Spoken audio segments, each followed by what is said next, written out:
तो सबसे पहले बात करते हैं हम लोग एक यूज रेफ। जो हमारा हुक्स है उसके अंदर हमने यूज स्टेट और यूज इफेक्ट दो यूज किया। भी यूज रेफ की बात करें तो बेसिकली यूज रेफ जो होता है वो उस तरीके की इंफॉर्मेशन को होल्ड करके रखता है जिसके चेंज पे किसी भी तरीके की कंपोनेंट के अंदर रेंडरिंग नहीं होती। ठीक है, म्यूटेबल स्टेट बोल सकते हैं। जैसे अभी यूज इफेक्ट अप्लाई करते हैं या यूज स्टेट हम अप्लाई करते हैं तो उस टाइम पे क्या होता है कि जब हम अगर कोई भी चेंजेस करते हैं ना तो हमारा जो कंपोनेंट है वो री रेंडर होता है, पर्टिकुलर पार्ट को वो रिलोड करता है। ठीक है, लेकिन यूजरेफ के केस में ऐसा नहीं होता है। अगर हमें कहीं रिक्वायरमेंट होती है कि म्यूटेबल स्टेट रखना है, म्यूटेबल वैल्यूज रखनी है ना, तो उस केस में क्या करेंगे, हम यूजरेफ यूज करेंगे। जैसे एक एग्जांपल बात करें कि जीएसपी में क्या करते थे हम लोग, आईडी एक बनाते थे किसी कंपोनेंट का, लाइक एक इनपुट टाइप टेक्स्ट है हमारा, उसकी आईडी बनाते थे। अब उस आईडी के बेस पे हम उस इनपुट जो हमारी टैग है उसकी प्रॉपर्टीज वगैरह मैनेज कर सकते थे। लाइक अगर सीएसएस ऐड करना है या कोई भी इंफॉर्मेशन उसमें मॉडिफाई करनी है, किसी भी तरीके की अल्टरेशन करनी है उस टैग पे, तो वो कर सकते थे बेस्ड ऑन आईडी। यहाँ पे हम एक रेफ बनाएंगे, रेफरेंस बनाएंगे। ठीक है, और यूज रेफ का यूज करके उस पर अप्लाई करेंगे। जैसे आप यहाँ पे देखोगे तो एक इनपुट टाइप टेक्स्ट बना हुआ है और उसकी हमने एक रेफरेंस बना दी है। ठीक, अब इस रेफरेंस का हमने एक नाम दिया हुआ है। अब ये नाम कहाँ डिफाइन है, ऊपर में जो हमारी फंक्शन है कंपोनेंट की वहीं पे बनाया हुआ, बट उसको यूज रेफ के थ्रू हमने बनाया है। ठीक है, और यूज इफेक्ट के अंदर क्या किया हुआ है, रेफरेंस की करंट पोजीशन को फोकस किया। इससे क्या होगा, अब ये जो हमने फंक्शनैलिटी अप्लाई की हुई है ये डाला है यूज इफेक्ट में। पता ही है यूज इफेक्ट कब कॉल होता है, जब हमारा पेज लोड होता है, रेंडर होता है, उस टाइम पे कॉल होता है। उस टाइम पे क्या होगा कि इस टेक्स्ट फील्ड के अंदर हमारा कर्सर ऑटो फोकस हो जाएगा। जैसे अगर एग्जांपल देखें यहाँ पे खुद से अप्लाई करके, तो मेरे पास ये साइन अप पेज है, इसके अंदर ये है टेक्स्ट फील्ड एक। ठीक है, जिसकी वैल्यू नेम है। तो अगर मैं यहाँ पे एक रेफरेंस बना दूं, रेफ, और इसमें पास कर देता हूं मैं नेम रेफ। ठीक है, नेम रेफ बना दिया, यहाँ पे पास कर दिया। अब नेम रेफ को हमें ऊपर डिफाइन करना होगा, तो यहाँ पे मैं नेम रेफ को बनाता हूं।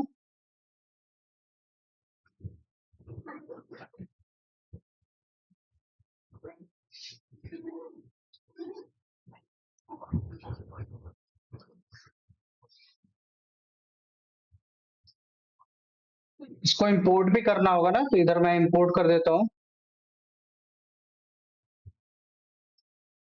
ठीक है, देखो इसकी प्रॉपर्टीज हमें मैनेज करनी है, तो मैं इधर क्या करता हूं, एक यूज इफेक्ट लगाता हूं। यूज इफेक्ट,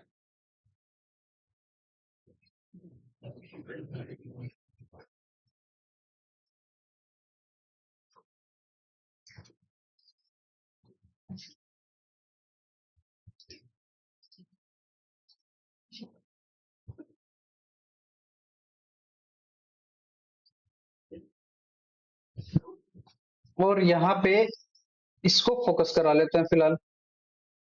तो ये देखो बेसिक एग्जांपल मैं बता रहा हूँ, और जब प्रोजेक्ट में अगर रिक्वायर्ड होगा, लगता है कि इसकी रिक्वायरमेंट है, तो उस टाइम पे हम लोग यूज कर लेंगे इसको।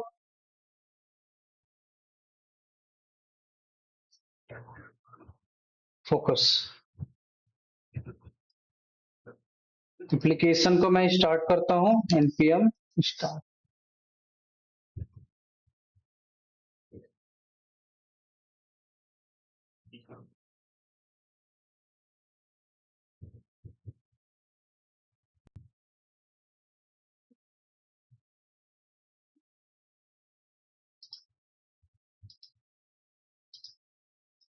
यहाँ पे मैं डायरेक्ट साइन अप की यूआरएल ओपन करता हूँ, क्योंकि साइन अप के पेज पे हमने चेंज किया है।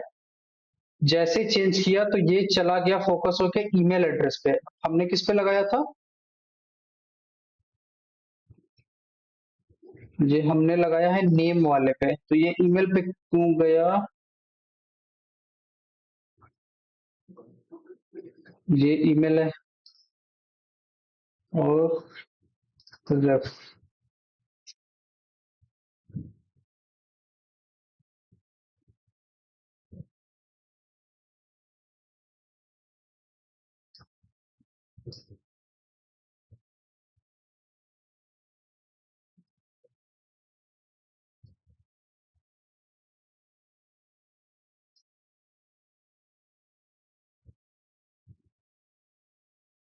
ये डिफॉल्ट ईमेल पे ही फोकस कर रहा है क्योंकि इधर कुछ लगा होगा आई गेस। ईमेल पे ये लगा है ना ऑटो फोकस, इस पे भी लगा है, इस पे भी लगा है, सारे जगह पे लग रखा है, यहाँ भी लगा है। और कहाँ लगा है भाई? पासवर्ड में नहीं है, तो यहाँ पे डालता हूँ रफ नेम।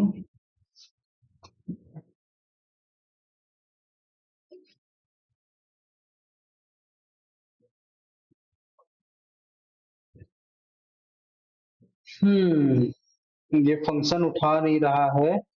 अच्छा, कमेंट कर दिया हूँ क्या?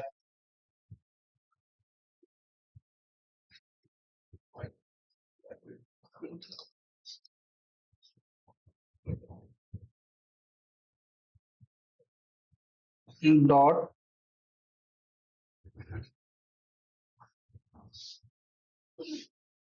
यहाँ पे देखो इतनी सारी प्रॉपर्टीज है, हम कोई भी अप्लाई कर सकते हैं, लेकिन हमें करना क्या था? फोकस करना था ना, बट ये फोकस आ नहीं रहा है। एक सेकंड, फोकस जाना तो चाहिए।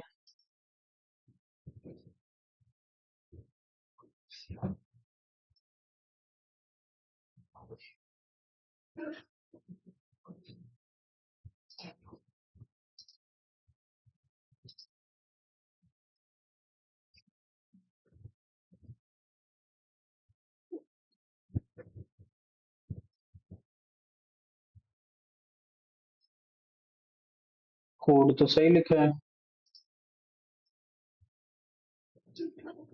चलो इसको लास्ट में देखते हैं, फिलहाल जो आज का एजेंडा है उसको क्लियर करते हैं। ये यूज रेफ को लास्ट में देखते हैं ना, इसको फिलहाल के लिए मैं कमेंट कर देता हूँ। हम्म, राहुल आ गए हो और अभिषेक, ठीक है।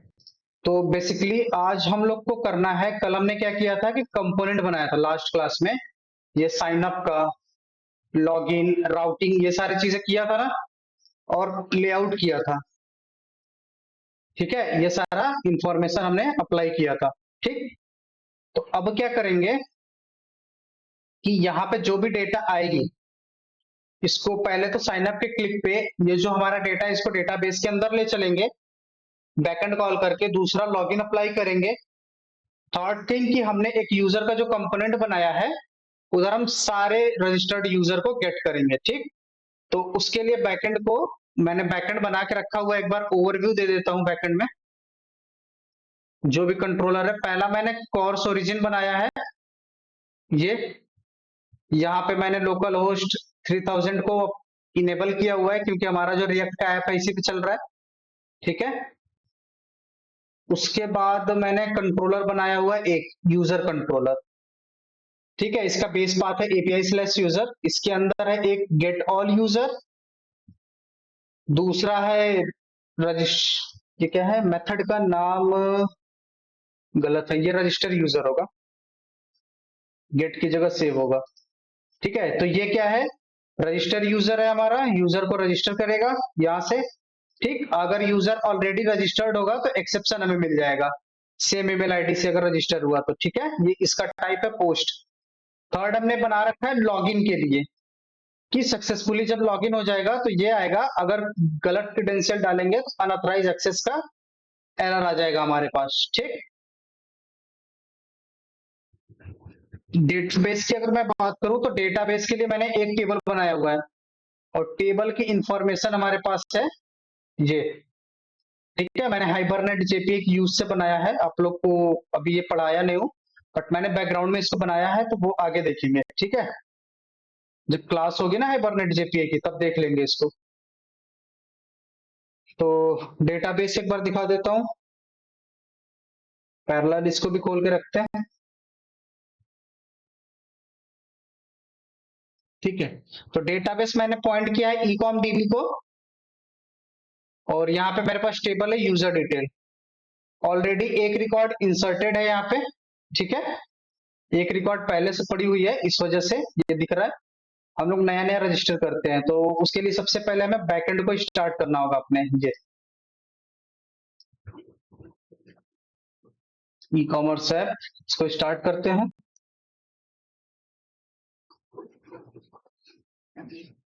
ठीक है, स्टार्ट हो गया।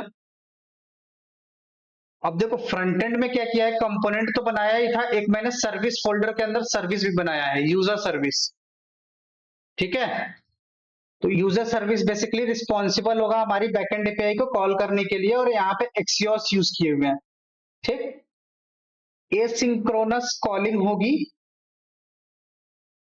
एसिंक्रोनस इसलिए कॉल कर रहे हैं क्योंकि एपीआई का रिस्पॉन्स का जब भी कॉल करते हैं उसको एसिंक तरीके से कॉल करेंगे। ये इंटरनली एजेक्स कॉलिंग ही चलती है।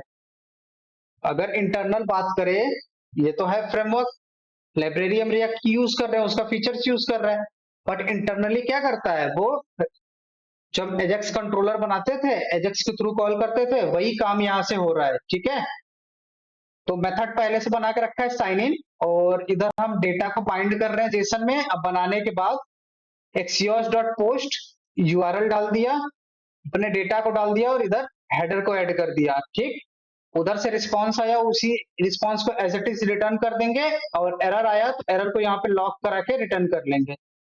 ठीक है, तो ये पोस्ट टाइप का था, तो एक्सियस डॉट पोस्ट किया है। एसिंग के साथ हमेशा अवेट चलेगा, ये ध्यान रखना, जब तक रिस्पॉन्स नहीं आएगा तब तक ये वेट करेगा। ठीक है, इसके बिहाफ पे हम कंडीशन लगा लेंगे। दूसरा साइन अप बनाया हुआ है, ये भी पोस्ट है, यूआरएल डली हुई है यहाँ पे उसकी, और जो डेटा उसको चाहिए वो डेटा भेज देंगे। ठीक, थर्ड हमने बनाया गेट ऑल यूजर, ये गेट की एपीआई है, यूजर की सारी डिटेल लेके आएगा। तीन एपीआई बनी हुई है, ये एक सर्विस के अंदर बना के हमने सारा हैंडल किया हुआ है, और ये मल्टीपल कंपोनेंट पे यूज हो रहा है। जैसे मुझे ये एपीआई की जरूरत थी लॉगिन पे, ये कॉलिंग जो है लॉगिन पे, तो इसको लॉगिन पे यूज कर लिया। ठीक है, साइन अप पे दूसरे वाली की जरूरत थी, साइन अप कंपोनेंट पे यूज कर लिया। अगर मैं उसी कंपोनेंट में लिख देता और मुझे जरूरत, अगर कोई रिक्वायरमेंट चेंज होती इस एपीआई से रिलेटेड, सारे तो एक ही बैकएंड में चल रहा है ना, तो बैकएंड का किसी भी तरीके की चेंजेस आती, लाइक कोड चेंज करना है, तो हर कंपोनेंट में जाके मुझे चेंज करना होता। तो इससे अच्छा मैंने एक सर्विस बना के रख लिया। ठीक है, इसके लिए एक दूसरा तरीका भी होता है कि ये जो बेस पाथ, अगर मुझे पता है कि ये मेरा इतना जो है बेस पाथ है हर एपीआई के अंदर होनी ही होनी है, तो इसको हम एक कॉन्फ़िगर करके कांस्टेंट फाइल के अंदर बना के रख लेते हैं।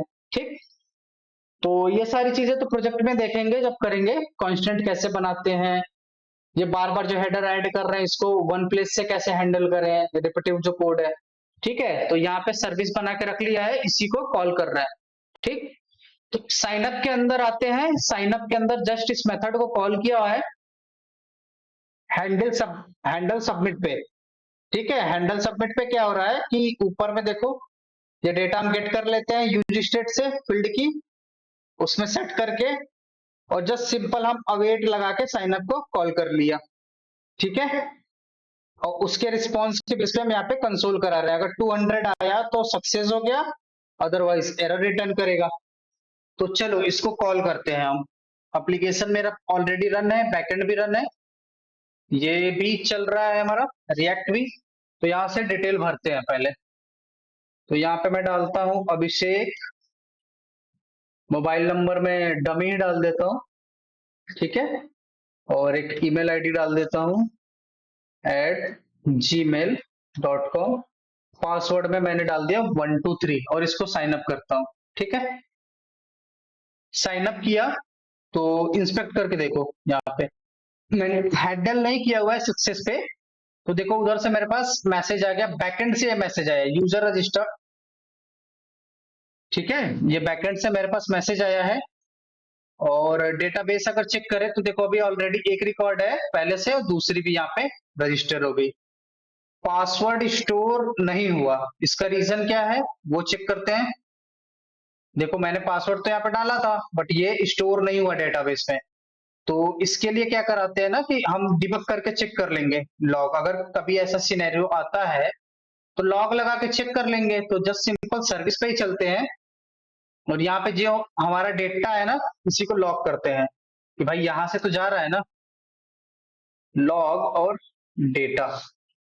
तो एक चीज का ध्यान रखना है, ये जो हमारी की है, जो भी हम की बना रहे हैं जेसन की, ये हमारे बैकएंड के अंदर जो हम एक्सेस करेंगे ना, ये इसके अंदर रिस्पॉन्स बॉडी में इससे मैच करना चाहिए।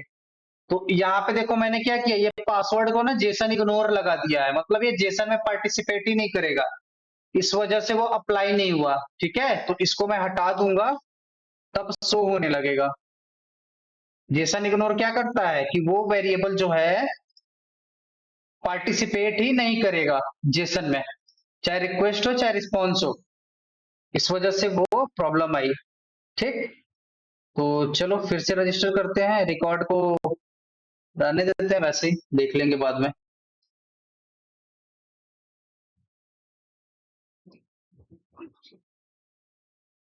ठीक है, एप्लीकेशन मेरा स्टार्ट हो चुका है। अगेन हम एक इंफॉर्मेशन ऐड करते हैं यहाँ से, इसी को करते हैं साइन अप। अब देखो साइन अप किया तो ये लॉग तो हो गया, मेरे पास ये आया 208। ये लॉग हुआ है कहां से, जो हमने कंसोल डॉट लॉग लगा के रखा है ना उधर से ये लॉग हुआ है। बट यहाँ पे स्टेटस प्रिंट हो रहा है 208 sign up JSX line number 35। ठीक है, तो 208 आया क्यों, ये हम कंसोल करा रहे हैं यहाँ पे। देखो ये क्या है, साइन अप जब कर रहे हैं सक्सेस अगर हो, सक्सेस के केस पे 200 है, तो क्या करो, ये मैसेज प्रिंट करो, अदरवाइज ये करो। तो यहाँ पे मैं मैसेज को मॉडिफाई थोड़ा सा कर देता हूँ, कुछ ऐसे कर देता हूँ, और यूजर ऑलरेडी रजिस्टर्ड। ठीक है, यहाँ भी स्टेटस डाल देता हूँ। ठीक है, चलो फिर से डालते हैं डेटा, ये क्लियर करता हूँ, सेम इंफॉर्मेशन सबमिट करता हूँ।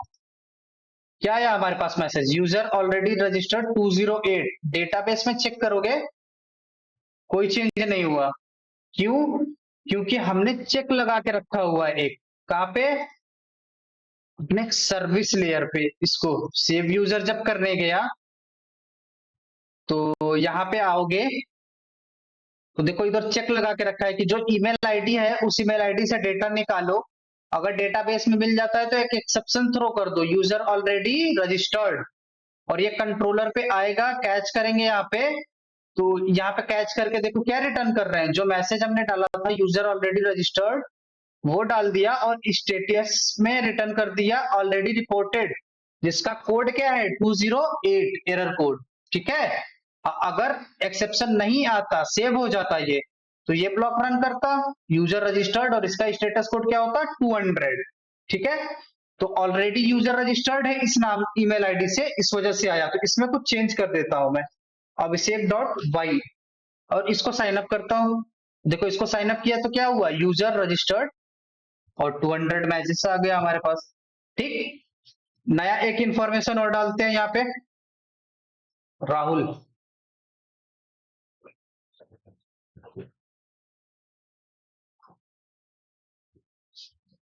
ठीक है, इसको साइन अप किया, तो ये भी इंफॉर्मेशन हमारी डीबी में चली गई। ठीक, क्रॉस चेक कर लेते हैं यहाँ पे। तो यहाँ पे देखो कितने रिकॉर्ड है, 4 रिकॉर्ड है, और चारों की ईमेल आईडी यूनिक होगी क्योंकि हमने ऑलरेडी चेक लगा रखा है। ठीक है, एक में देखो पासवर्ड नहीं है, 3 में पासवर्ड है। तो समझ में आया ये डेटाबेस में कैसे सेव हो रहा है, अभिषेक।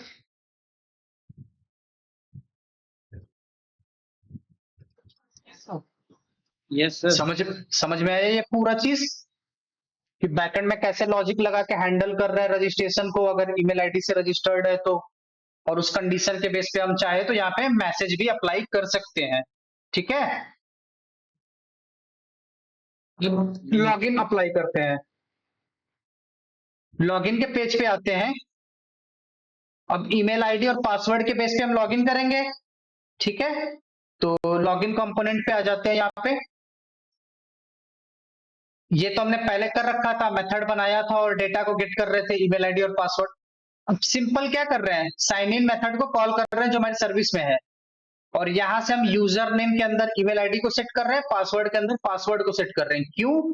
क्योंकि ये जो एपीआई बनी हुई है, एपीआई यूजर, इसके अंदर यही पैरामीटर अलाउ होगा, इसी नाम से वेरिएबल है। बैकएंड अगर मैं बात करूं लॉगिन की, तो ये एपीआई है। इसके अंदर जो ऑब्जेक्ट गेट कर रहे हैं, क्रेडेंशियल पेलोड बनाया है क्लास, जहां पे यूजर नेम और पासवर्ड पड़ा हुआ है। ठीक है, तो यूजर नेम और पासवर्ड के साथ एक ऑब्जेक्ट बनाया और उसको कॉल कर लिया। मेथड का टाइप था हमारा पोस्ट,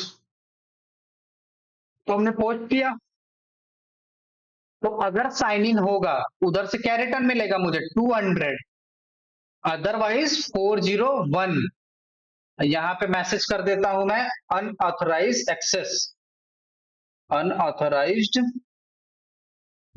एक्सेस। ठीक है, ये डाल देता हूं। और इधर भी स्टेटस ही डाल देते हैं जिससे पता चल जाए मुझे। तो स्टेटस के बेस पे ही सारी कंडीशन अप्लाई करते हैं हम लोग। ठीक है, एपीआई में, मैसेज के बेस पे नहीं, क्योंकि मैसेज में भाई कभी स्पेलिंग मिस्टेक हो सकती है, कभी स्पेस हो गया, कहीं पे नहीं हुआ। बट स्टेटस कोड जो होता है हमेशा कांस्टेंट बना के हम भेजते हैं ना, एक नंबर होता है, उसके बेस पे ही हम सारी चीजों को अप्लाई करते हैं यहाँ पे। ठीक, तो ये मेरा लॉगिन है। अब मैं लॉगिन करता हूँ किससे, ये rahul@gmail.com से। इसका ईमेल आईडी ये है और पासवर्ड 123 है।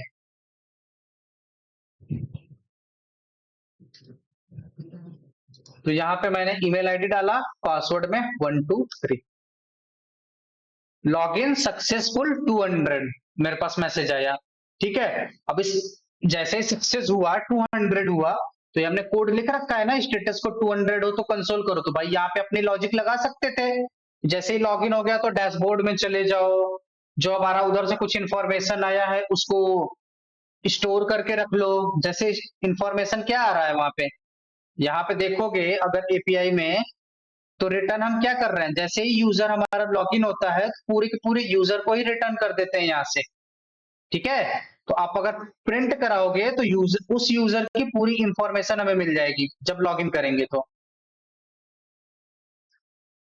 साइन इन किया, देखो लॉगिन सक्सेसफुल, और उस यूजर की पूरी इंफॉर्मेशन आ गई डेटाबेस में, उसकी ईमेल आईडी, प्राइमरी की ID, mobile number, name, password, सब कुछ आ गया। ठीक है, तो हम इसके हिसाब से, एरर कोड के हिसाब से, हम यहाँ पे कंडीशन लगा के जो भी अप्लाई करना है कर सकते हैं। किसी पेज पे राउट करना है, जैसे डैशबोर्ड पे राउट करना है, वहां पे राउट कर सकते हो, ये सारी चीजें कर सकते हैं ना। ठीक है, तो ये हो गया लॉगिन का पार्ट। अब ये तो होगा पोस्ट एपीआई। अब गेट एपीआई भी तो देख लें कि गेट कर रहा है डेटा को, तो उसको कैसे हैंडल कर रहा है। लेकिन उससे पहले हम एक फेल का सिनेरियो भी तो देख लें। ये जो रिस्पॉन्स है, स्टेटस 401 है, अगर पासवर्ड हम गलत डालते हैं तब क्या आता है। तो यहाँ पे 1234 करता हूं मैं और साइन इन करता हूं। तो जैसे ही साइन इन किया, देखो मेरे पास क्या आ गया, एरर आ गया, अनऑथराइज 401, प्रॉपर तरीके से। उधर से मेरे पास मैसेज आ गया, request failed with status code 401, ये एरर आ गया। ठीक है, और ये बैकएंड से आ रहा है response, unauthorized access status code 401। उसके बेस पे हमने ये मैसेज कंसोल कराया था यहाँ पे। ठीक है, समझ गए। तो जितने तरीके की आप चाहो तो वहां से रिस्पॉन्स बना के आप भेज सकते हैं बैकएंड से, और उसको हमें रिएक्ट के अंदर हैंडल करना होगा। क्लियर है या कोई क्वेश्चन है इसमें?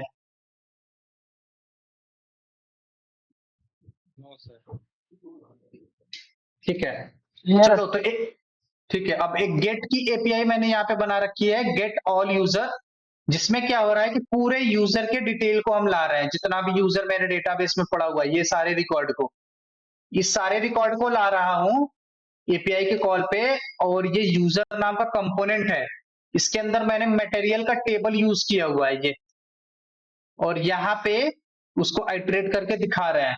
तो इधर देखो एपीआई कॉलिंग में क्या है, पहले वो देखते हैं। साइन अप और लॉगिन में बंद करता हूं,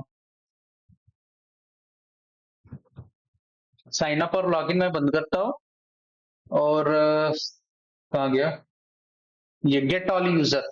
तो गेट ऑल यूजर में मैंने गेट की एपीआई कॉल की। अब इसके अंदर देखो कोई भी डेटा नहीं जा रहा है, इधर क्या भेज रहे थे हम, बॉडी भेज रहे थे, बट गेट में कोई भी बॉडी नहीं भेज रहे हैं, हम पूरी इंफॉर्मेशन को ला रहे हैं। और गेट के अंदर बॉडी नहीं कॉल करते हैं, जहां पे रिस्पॉन्स बॉडी देना होगा पोस्ट यूज करेंगे। ठीक, साथ ही साथ हेडर को भेजा, तो उधर से जो भी रिस्पॉन्स आ रहा है उसको जस्ट रिटर्न कर दे रहे हैं यूजर पे। तो एपीआई कॉलिंग का तरीका सेम है। अब इधर में ना मैंने लगा रखा है सेट लोडिंग ट्रू। ये क्या कर रहा है, जैसे जब एपीआई कॉल होगी, अभी तो मेरे पास कम डेटा है तो वो तुरंत आ जाएगा, लेकिन सोचो कि बहुत सारे डेटा होते तो वो कुछ टाइम लेता, लाइक 30 सेकेंड 50 सेकेंड।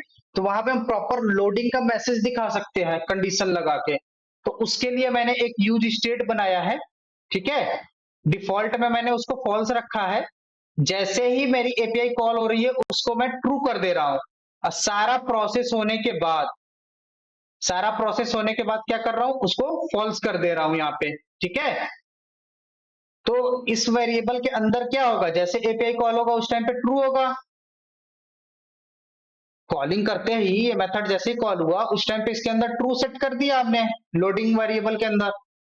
और जब हमारा सारा काम हो गया उस टाइम पे इसको फॉल्स अप्लाई कर देंगे, ठीक है।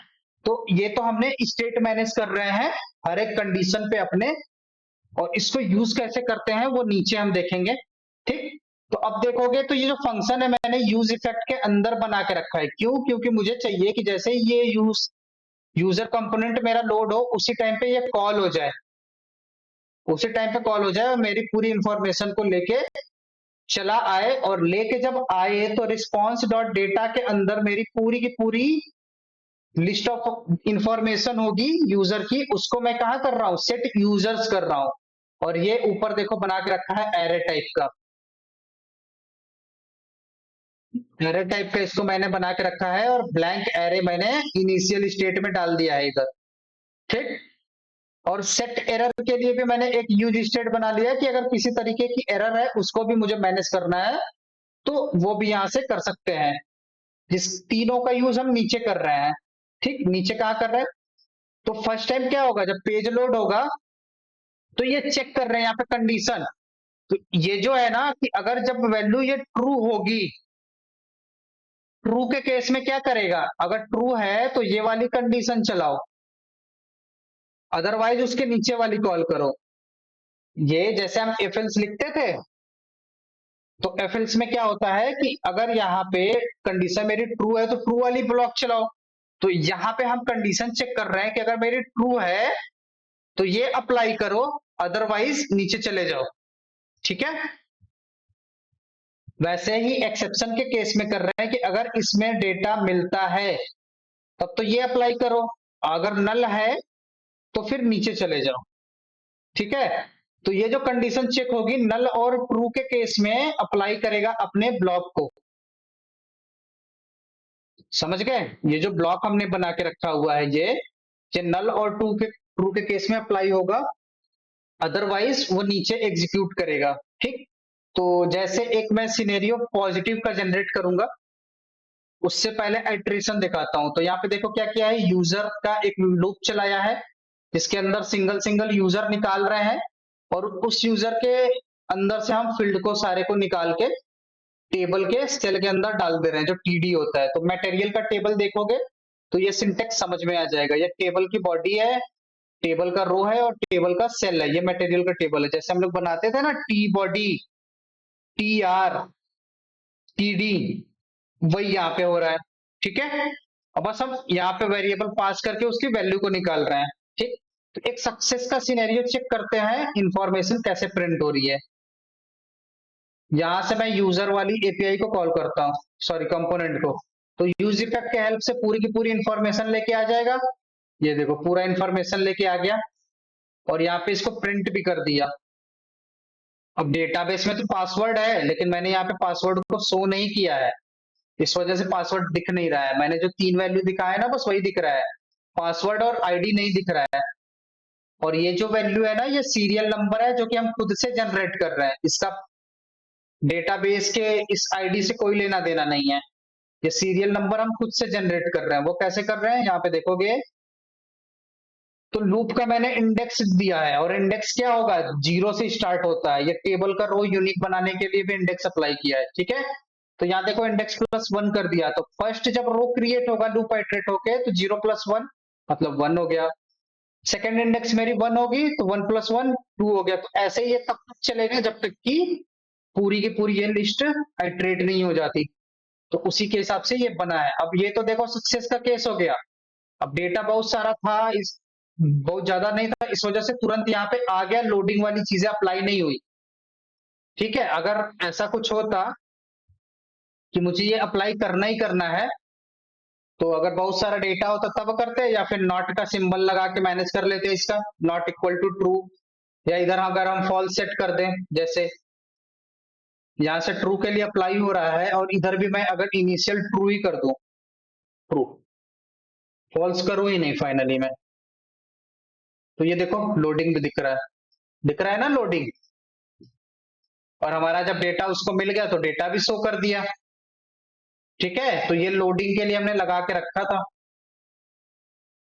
वैसे ही अगर एरर की बात करें, एरर शो कराने की, तो यहाँ पे जस्ट सिंपल मैं बैकएंड को बंद कर देता हूँ अपने।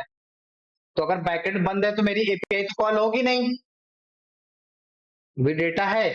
जैसे रिफ्रेश करूंगा यूज इफेक्ट क्या करेगा, मेरी एपीआई को कॉल करने जाएगा और एपीआई तो मेरी बंद है, उस केस में क्या होगा, एरर आएगा।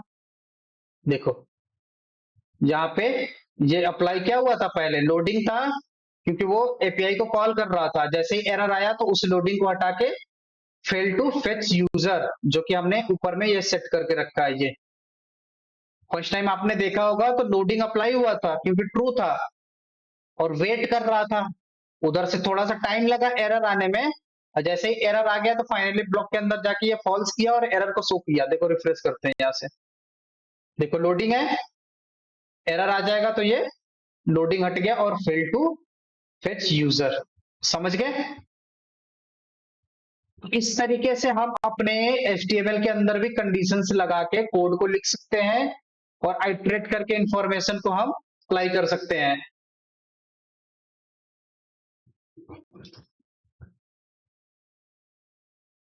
अब किसी तरीके का कोई क्वेश्चंस है तो पूछो आप लोग।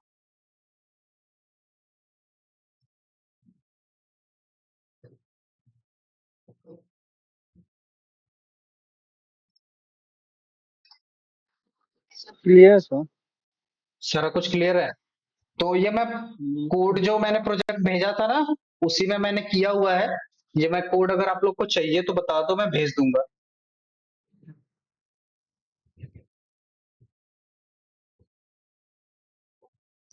एक ओवरव्यू दे देता हूँ। यूजरेफ का तो मैंने बता दिया कि म्यूटेबल इंफॉर्मेशन को मैनेज करने के लिए जहां पे हमारी अगर चेंज हो रही है अगर किसी भी तरीके की इंफॉर्मेशन, तो वो म्यूटेबल रहेगा, री रेंडर अप्लाई नहीं करेगा। ठीक है, यूज रेफ, इसको एग्जांपल हम लोग कर लेंगे प्रोजेक्ट में। दूसरी चीज थी एक use context. Basically use context हम लोग यूज करते हैं, जैसे हमने लोकल स्टोरेज अप्लाई किया था, तो लोकल स्टोरेज क्या करता है कि हमारे ब्राउजर लेवल पे इंफॉर्मेशन को रख देता है और उस ओवरऑल एप्लीकेशन में हम कहीं पे भी यूज कर पाते हैं। ठीक है, तो जस्ट सिमिलर उसी तरीके की चीजें मैनेज करते हैं यूज कॉन्टेक्स्ट से। जैसे जावा में हम लोग यूज करते थे ना एप्लीकेशन कॉन्टेक्स्ट, याद होगा, उसका स्कोप होता था जब सर्वर स्टार्ट होता था और सर्वर बंद होता था। याद है कि भूल गए। हेलो। याद है सर। हाँ, तो एप्लीकेशन कॉन्टेक्स्ट होता था ना, सर्वर स्कोप उसका होता था स्टार्ट से लेके एंड तक, और उसको कहीं भी एप्लीकेशन में हम लोग यूज कर पाते थे कॉन्टेक्स्ट बना के, सर्वलेट से निकाल के रिक्वेस्ट से कॉन्टेक्स्ट निकाल के यूज कर लेते थे। वैसे ही यहाँ पे कॉन्टेक्स्ट दे रखा है रिएक्ट में, जिसके अंदर हम वैल्यू सेट करेंगे और उसको पूरे एप्लीकेशन में कहीं पे भी एक्सेस कर सकते हैं। अब वो किस तरीके की इंफॉर्मेशन यहाँ पे रखेंगे, अगर एक सिनेरियो की बात करें तो मेरा एक एप्लीकेशन है जिसकी थीम हम मैनेज कर रहे हैं, डार्क और लाइट। अब थीम मैनेज कर रहे हैं तो वो मल्टीपल कंपोनेंट पे यूज होगा। भाई अगर मैंने एक बार अप्लाई कर दिया डार्क, बटन के क्लिक पे, हेडर पे बटन है, मैंने अप्लाई किया डार्क, तो जितने भी कंपोनेंट खोलूं सब जगह डार्क अप्लाई हो जाए, सब जगह हो जाए। उसके लिए यूज कॉन्टेक्स्ट का यूज करेंगे, जिसके हेल्प से हम डेटा को सेट कर देंगे कॉन्टेक्स्ट में, और जहां भी जरूरत होगी उस कॉन्टेक्स्ट से इंफॉर्मेशन को निकाल के हम उसको यूज कर लेंगे। ठीक है। तो जब हम प्रोजेक्ट बनाएंगे ना तो इसको रियल टाइम में यूज करेंगे। अभी बेसिक एग्जांपल देख के उतनी चीजें क्लियर नहीं होगी, जब रियल इम्प्लीमेंटेशन करेंगे ना नेक्स्ट मंथ के प्रोजेक्ट में, तब ज्यादा क्लियर होगा अच्छे से।